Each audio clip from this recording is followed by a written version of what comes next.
سینئر نائب صدر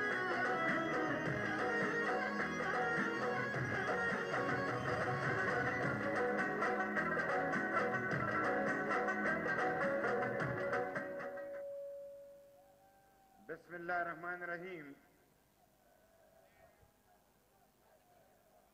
ددی غنڈے عزتمند صدر سے ایمل ولی خان سے زمون مرکزی سینئر نائب صدر امیر حیدر خان اوتی سے اجی بلور سے او زما پا سٹیج ناس دیر عزتمند و مشرانو ما تا مخامخ زما مشرانو امزولو کشرانو او زما خویندو دیر خبر تاسو چې کوم دی د وختي راسې اورئ ګرانو ملګرو د باچا خان او د ولی خان په حواله دلته دا برسي چې مانځلې کېږي د دې مقصد څه دی او مونږ تاسو ته مخامخ ولاړ یو دا دی چې باچا زه ګرانو ملګرو باچا خان په حواله به خبرې کوم چې زمونږ ټول تاریخ او ټول تحریک د باچا خان نه تاویږي زمونږ دا ټول جنبش دا د باچا خان او د سوچ او د فکر پیداوار دی او دا څومره چې تاسو ورسې وینئ دا ټول برکت د هغې ملنګ بابا دی خلک په ملکونو حکومتونه کوي وای دا د پلانکي ملک باچا دی او دا د پلانکي ملک باچا دی زمونږ ملنګ بابا د خلکو د زړونو باچا و ځکه ورته خلک چې کوم دی نو باچا خان وایي او د زړه باچا جوړېدل دا ورکوټ خبره نه ده د بل زړه ګټل د بل په زړه کې ځان اوسول بل سړی سینې ته رانږدې کول بل سړی خپلول دا د عظیمو خلکو کار دی او د پښتنو په تاریخ کې او زمونږ په دې نړۍ کې باچا خان هغه عظیم شخصیت و چې دا ځانګړی حیثیت لري ځانګړی د پښتنو مشرانو په توره باندې حکومتونه کړي دي ملکانانو په زور باندې مشرۍ کړي دي خانانو په خپل دولت مشرۍ کړي دي او ګرانو ملګرو په تورو باندې وطنونه فتح کړي دي او په ټینکونو باچا خان وی چې توره ټوپک دا د مسلې حل نه دی د مسلې حل دی او راپاڅېده د پښتنو د 4.5 کالو تاریخ پاڼه یې واړوله چې تشدد ختم بدامني ختمه مینه محبت او عدم تشدد چې کوم دی دا زمونږ چې کوم دی فلسفه هم ده او دا زمونږ چې کوم دی مرام هم دی ګرانو ملګرو خلک وایي عدم تشدد چې کوم دی دا د بزدلانو کار دی د بزدلانو کار تشدد دی کم سړی چې یریږي دی به تشدد کوي کم سړی چې نه یریږي دی به په عدم تشدد باندې عمل کوي نه یریدونکي خلک عدم تشدد ته چې کوم دی نو غاړه ږدي ګرانو ملګرو باچا خان چې د انګریز په ضد راوته نو دا خبره چې یو د علم کمی نو سکولونه یې ورته کلو بل پرې جنبې وي دی کې جرګې او ګرانو ملګرو دی به په یو بل تشدد کولو وینې د محبت د عدم تشدد فلسفه یې وله ورکړه خلکو وی انګریز سره ټینک دی توپه ده ډېر زورور دی د هغه په حکومت کې نور نه ډوبېږي باچا غر سره سر جنګوي غر به د ځای نه ونه خوځي او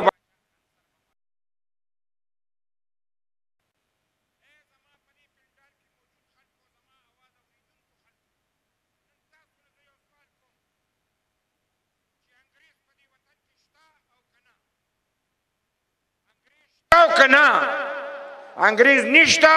او د ملنګ بابا فخر افغان باچا خان بچي او دغه کړوسي او دغه چې کوم دی لارې خپلونکي نن هم په دې کې موجود دي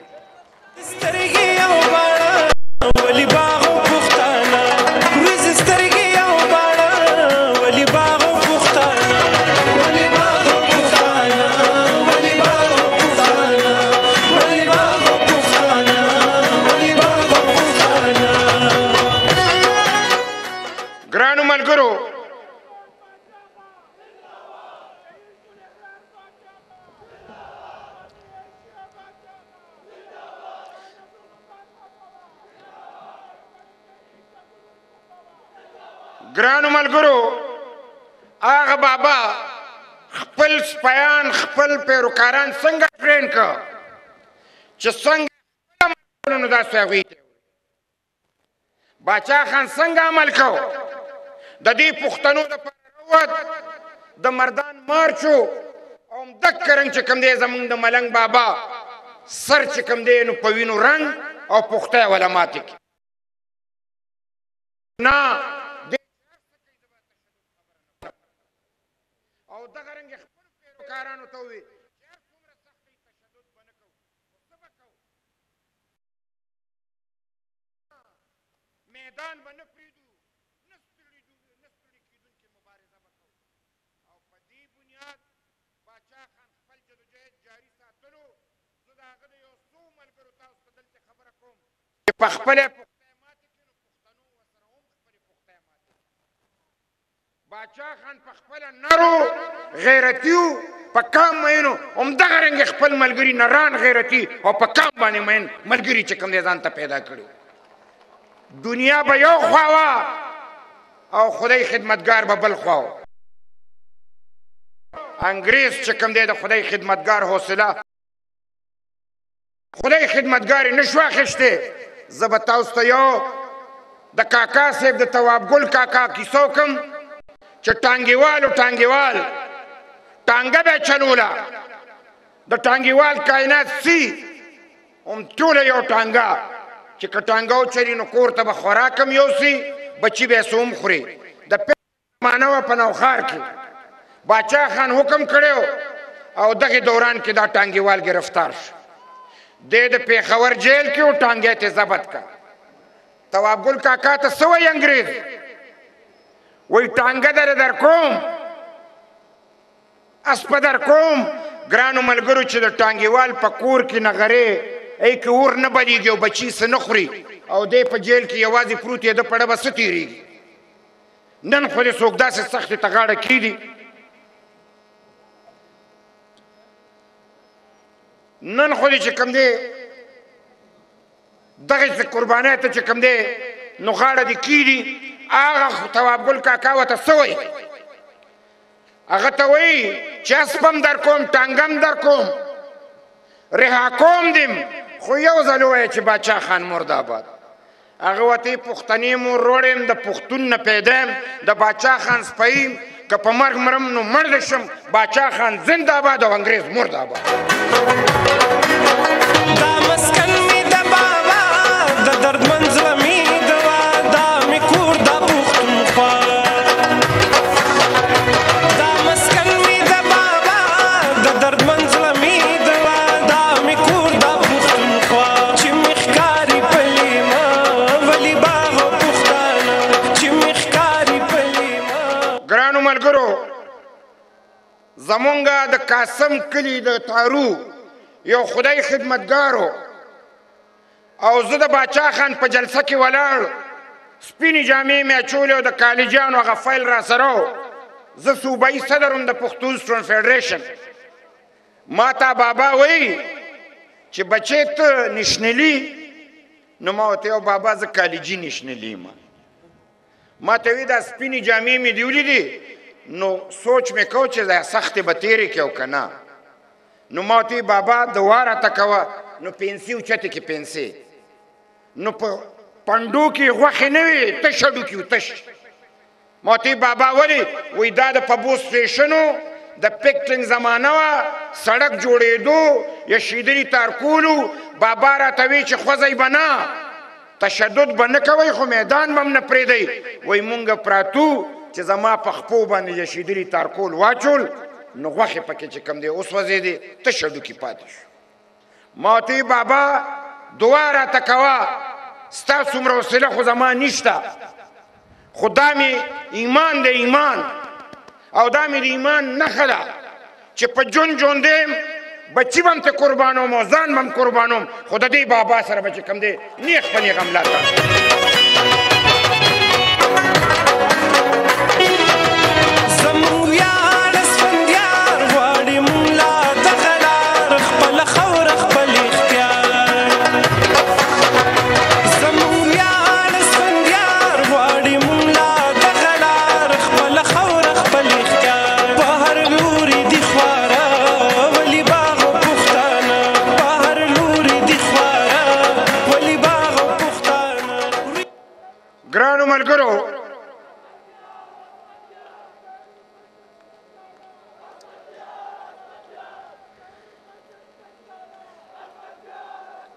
ګرانو ملګرو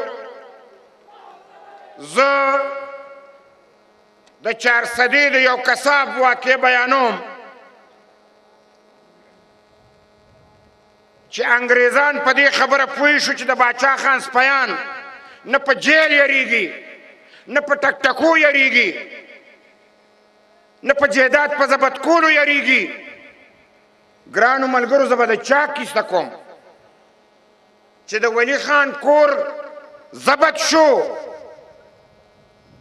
نو د اسفندیار خان خور په زانګو کې پرته وه او هغې د زانګو نه کوزه که چې دا زانګو خو سرکاري شوه په دې زانګو کې به د باچا خان نسوی نور چې کوم دی جوټه نه وخي دا د انګریز هغه قدغن نو یوی چې دی په دیم نه یریږي په ټکټکوم نه یریږي په پانسوم نه یریږي په یو خبره یریږي په یو په بېعزتۍ باندې یریږي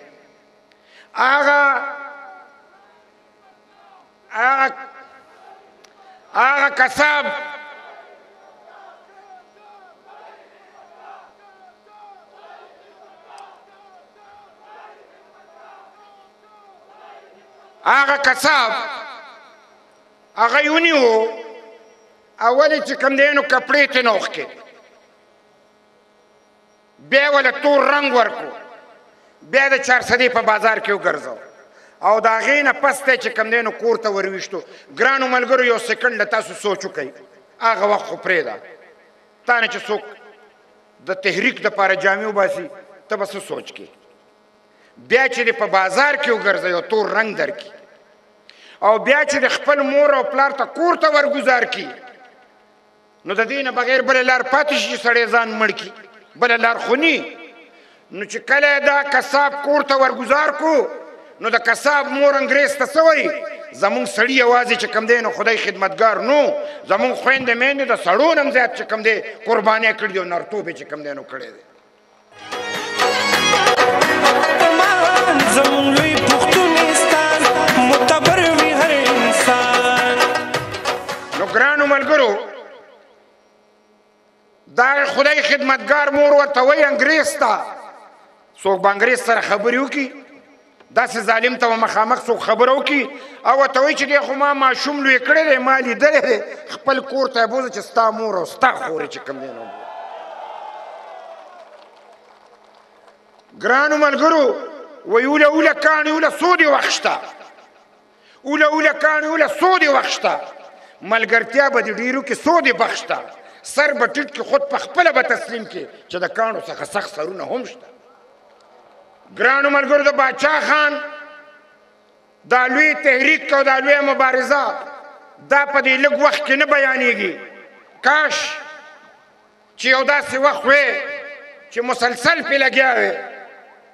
ځکه چې انګریز لاړو نو برصغیر آزاد شو چې برصغیر آزاد شو نو پاکستان جوړ شو نن پکې دی د چتو غونتې ټوپونه وی زه پکې چې کوم دی ارمي چیف یم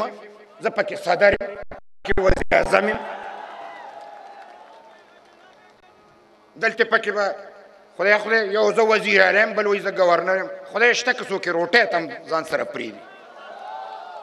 شکر وباسئ شکر چې ملنګ بابا او د هغه ملګرو د انګریز خلاف قربانۍ ورکړي نو برصغیر آزاد شو چې برصغیر آزاد شو پاکستان جوړ شو دا د خدای خدمتګارو په وینو باندې جوړ دی زموږ په قربانو باندې جوړ دی او نن د پاکستان په تاریخ کې د بابا ذکر نشته نن ماشومانو ته چې کوم تاریخ ښیي نن چې د ماشومانو ته تاریخ ښیي زما په دشمنۍ ښیي او زمونږ امریکا وایي لسو سټیټونو کې د باچا خان د امن فلسفه زمونږ بچو ته وښیئ ځکه چې د امن ضرورت دی امریکې ته په خپله چې د امن ضرورت شي نو د باچا خان فلسفه راوالي او زما په دې وطن کې د باچا خان په سپیانو اور وریږي ګولۍ پې وریږي زما وینې تویږي ځکه چې باچا خان د امن فلسفه ورکړې وه نو که نن ټوله دنیا او امریکا دا ضرورت محسوسوي نو زه دې خلکو ته وایم که په پاکستان کې امن غواړئ که د افغانستان امن غواړئ که د دې برصغیر امن غواړئ که د دنیا امن غواړئ نو د باچا خان فلسفه خپله کوي او دې حکومتونو ته ویم چې دا فلسفه دې بچو ته وښایئ که تاسو د باچا خان سوچ او فکر دی ته ونه ښاو نو همدا بچي به بیا ستاسو وینې څکي بیا به تاسو ارمان کوئ خو وخت به تېري تاسو سره به بیا موکني لہذا زه د باچا خان دا خبره په دې ځي باندې راغونډوم چې وایي عظمت ته د اغیارو سترګې بریښي چې عظمت ته د اغیارو سترګې بریښي هر سړی د باچا خان غوندې نیکنام شي او ګرانو ملګرو ولی خان کاش د ډېرو کشرانو به نه لیدلی دومره لوړ شخصیت د باچا خان د سوري د لاندې خپل سیاست کول او نوم پیدا کول دا ډېر ګران کار و لکه د اوسپنې نینې چیچل او به ولی خان داسې شخصیت و چې تر څو ژوندی ور سړي به وي چې د ټول نه زیاته مینه ما سره کوي یو کس به داسې ونه وایي چې باچا ولی خان ما سره مینه نه کوي مینه ناک سړی مدبر سړی سټیټمن جمهوریت پسند نر غیرتی ایماندار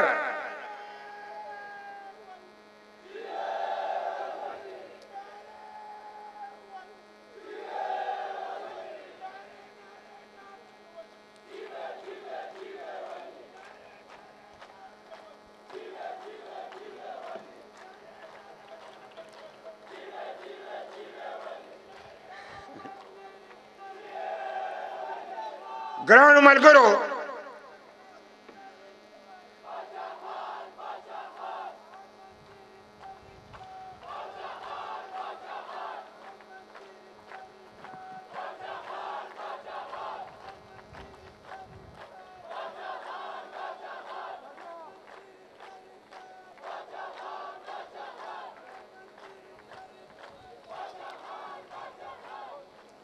ګرانو ملګرو پرې مې دی که نه بس یې که که نه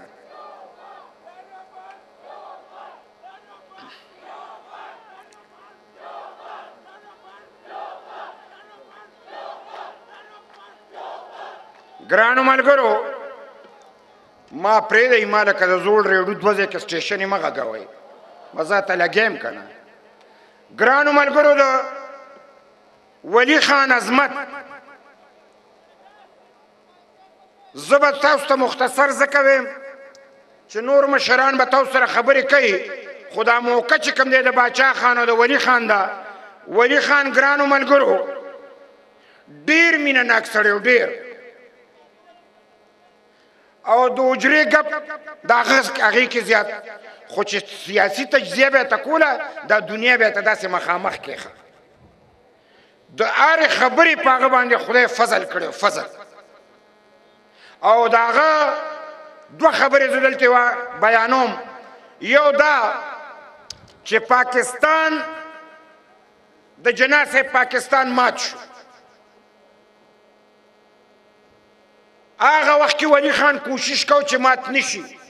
ځکه چې شیخ مجیب الرحمن الیکشن ګټلی و دی وله نه ورکو زمونږ رهبر تحریک خان عبدالولي خان لاړ او شیخ مجیب ته وی چې خدای ته وګوره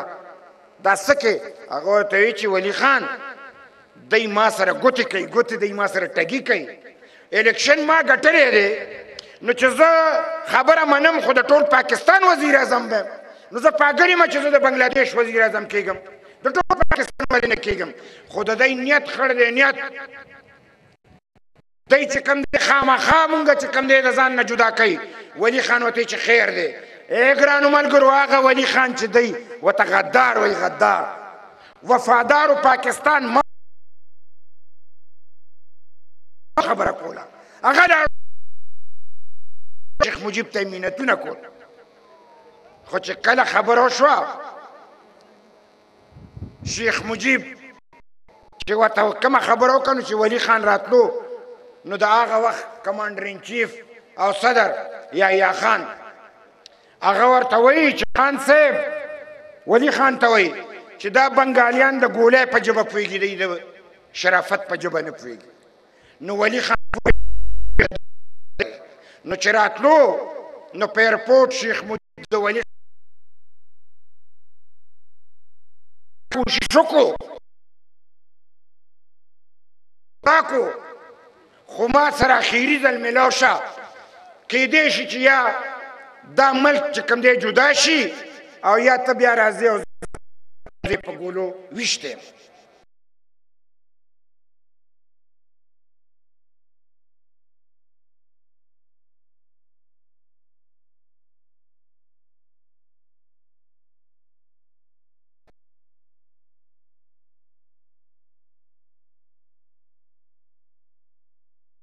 آئین د لاندې د کنستیوشن د اپوزیشن لیډرو او د ده د دستخط نه بغیر متفقه کېدو نه نو د متفقه طور دستخط ورته وکړو خو په کوم شرط ولي خان ورته وی چې زه صوبه خود مختیاري اول غواړم زمونږ په دې صوبه کې حکومت او بلوچستان کې حکومت ولی خان چې ورته دا خبر وکړه نو بوټوسی ورته وایي چې ملک تازه تازه مات شوی دی حالت گزاره وکړه ولی خان ورته چې بلکل ستا ملک دی زما ملک دی زه در سره منم خیر دی 15 کاله پس راله صوبه هغه ورته 15 نه 10 ولی خان ورته چې 10 کاله پس کنکرنټ لیست کې کېده 73 آئین کې چې کوم دی صوبه خود مختیاري واچوه او بیا چې کوم دی نوم به پرې دستخط کوو دا نن چې پاکستان کې د اسفندیار خان په قیادت کې 18 ترمیم مونږ پاس کړی دی د دې بنیاد ولی خان یې او بیا د هغه زوی افرین په اسفندیار خان چې هغه سر ته ورسو او 18 ترمیم کې صوبه خود مختیاري چې کوم دی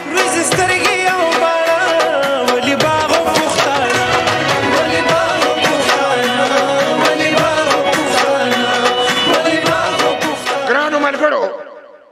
زه به د ولي خان چې که دا زه ډېرې خبرې وکړم خدای شته د ولي خان دپاره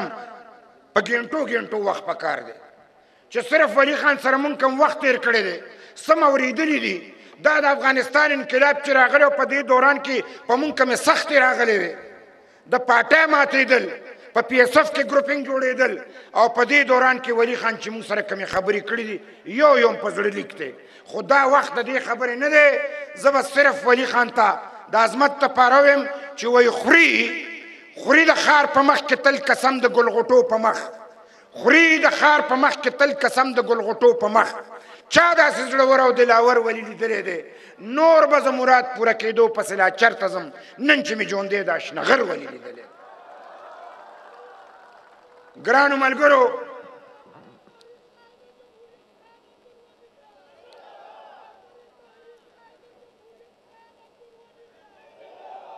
دی ماته یو چټ خیری چې یو څو خبرې اردو کې وکړه خو زه تاسو سره اول د باچا خان او ولي خان دا مختصر خاکه چې ما تاسو ته کېښه نو ما ته پته ده د هغوی پیروکاران ایمان خو به تېروئ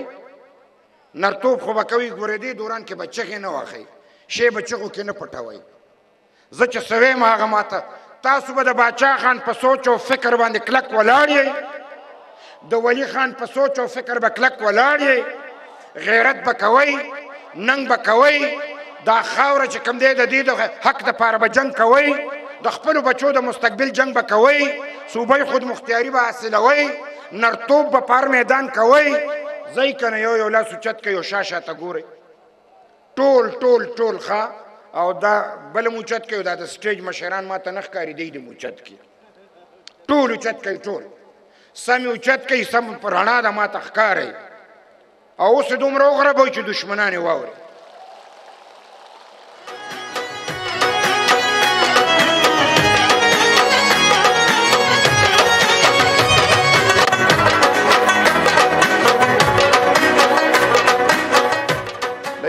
ټکولو ته پرېږده ما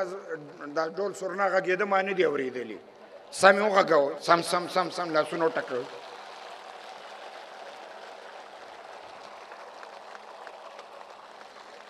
ډېره مهربانی میں 2-3 باتیں صرف اس لیے اردو میں کرنا چاہوں گا کہ ہماری آواز ان لوگوں تک بھی پہنچے جو ہماری بات سننا گوارا نہیں کرتے لہٰذا میں बाचा खान और वली खान की बरसी के मौके पे अमन की बात करूंगा और अमन के हवाले से जो हमें सूरत हाल दरपेश है उस पे सिर्फ एक दो अल्फाज में कि अब तो अमेरिका में ट्रंप हुए गए, ट्रंप तो गया, अब जो बाइडेन आया, अब ट्रंप का तो सुबह शाम का पता नहीं चल रहा था, उसने तो अमेरिका का बेड़ा गर्क कर दिया। ये तो अमेरिका का निजाम है, निजाम कि उसने ट्रंप को काबू में रखा और निजाम को खराब करने नहीं दिया और जमहूरियत को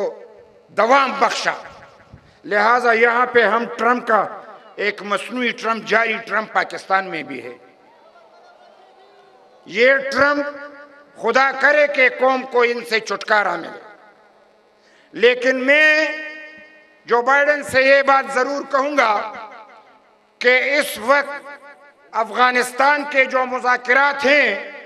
इस पे खसूसी तवज्जो दी जाए। जो अफगानिस्तान के अंदर मुज़ाकिरात हो रहे हैं उसमें कुछ ऐसी मुश्किलात पैदा हो चुकी हैं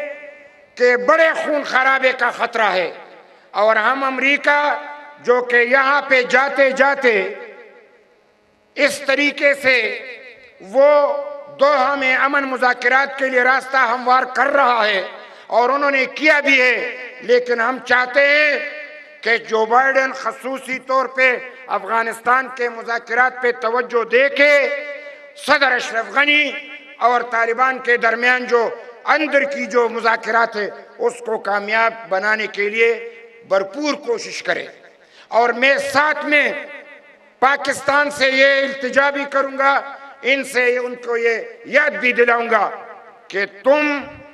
मुज़ाकिरात में जो किरदार अदा कर रहे हो, जो कि आपने उनको बिठाया भी है, हम मुस्बत किरदार को पसंद करते हैं। पाकिस्तान को चाहिए कि इस मुज़ाकिरात को कामयाब बनाने के लिए अपनी कोशिशें जारी रखे और सचमुच में अफगानिस्तान में अमन कायम करे। अगर अफगानिस्तान में अमन कायम न हो सका तो पाकिस्तान में किसी तौर अमन कायम नहीं हो सकता। लिहाजा मैं इस मौके पे पीडीएम के तर्जुमान की हैसियत से ये बात जरूर करूंगा, कभी हम सोते हैं तो उठते ही तेल महंगा हो गया, डीजल महंगा हो गया, बिजली महंगी हो गई। मैं सिर्फ इतना पूछना चाहता हूं, ये कहते कि आईएमएफ से हमने मुआहदे किए हैं, तुमने अपने मुल्क को अब आईएमएफ के साथ गिरवी रख दिया है। तुम पब्लिक का खून चूसना चाहते हो, तुमने महंगाई को आसमान तक पहुंचा के इन गरीबों का जीना दोभर कर दिया है, पाकिस्तान को मजाक बना के रख दिया है। अगर इस तरीके से ये हुकूमत मजीद चलता रहा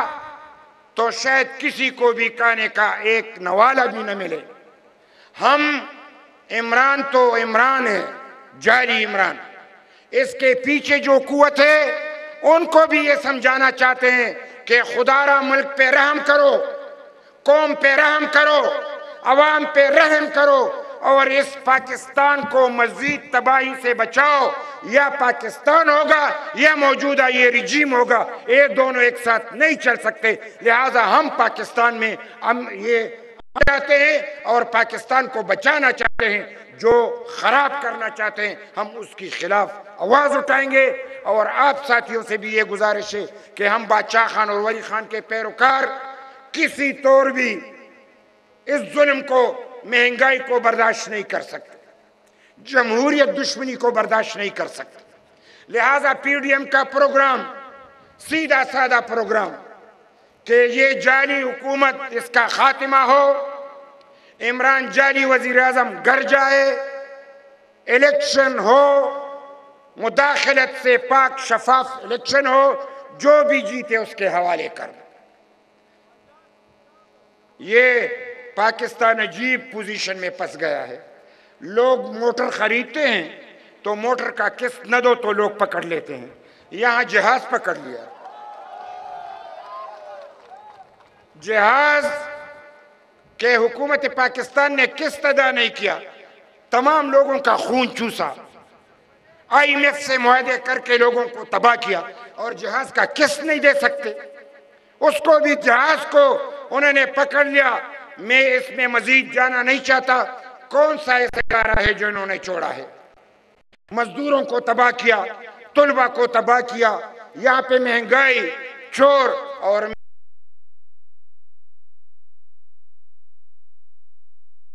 नेप का जो क्या है, वो कल भी कह रहा था कि मैं जरूर करूंगा।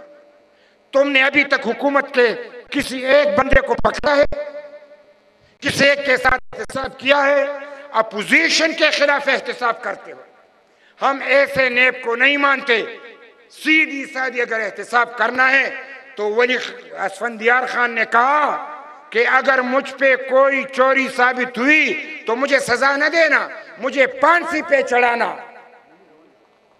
ये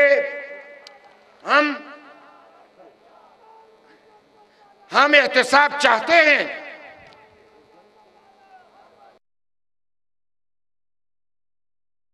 लेकिन ये ना हो कि फॉरेन फंडिंग केस हो